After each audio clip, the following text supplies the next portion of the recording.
Defender is something special. This unbelievable capability, this engineering excellence. It's an icon all around the world.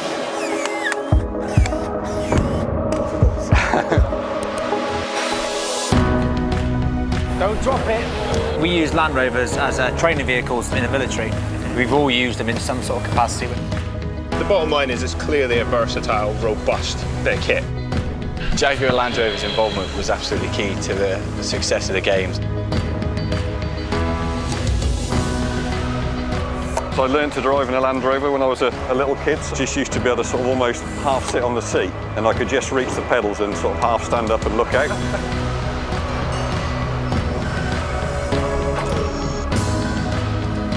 Hello, Jermaine, how you doing? It should have been a no-brainer for anybody to invest in the original Defender line. It's going to go anywhere, where there's a desert, where there's a swamp, where there's a mountainous road. So for me, I definitely would have said I'm in. I mean, basically, this is just one big Meccano kit, isn't it? I've had some great fun in these. I've actually worked here on the assembly line when I was a young engineer. It's in my blood, I've grown up with it. I was even born in Lode Lane, which is the address of the company. I drove one of the very first Defenders on this attempt to be the first people to drive from the English Channel to Singapore. You know, I spent some of the happiest days of my life in the Defender. When I'm buried, I don't want a hearse. I want to go in the back of a Land Rover. You know, when you work for the Red Cross, you get the sense that you're the only ones who can travel that path. You are reaching the most vulnerable, the most remote communities.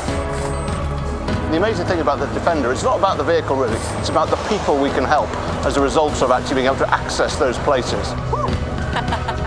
This particular vehicle is special to me as an auctioneer, but also as a Land Rover enthusiast, because it's the 2 millionth, and a unique vehicle with such incredible history is very desirable. Well, I mean, having done an apprenticeship in this factory as a young kid, it brings back a lot of memories. Every summer we would drive up to Anglesey, driving over rough ground, then over the sand dunes, down to the beach. And it was always an exciting event. This maybe you do, yeah.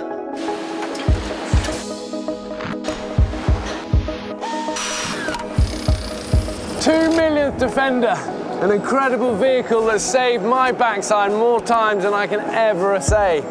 From deserts, jungles, mountains, you name it. This guy's been a friend.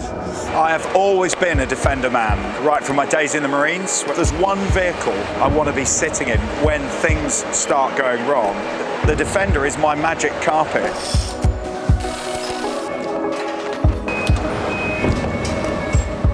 Well, I was born and grew up in the Lake District, and the Defender was just the vehicle of choice for farmers, for the mountain rescue teams, for climbers.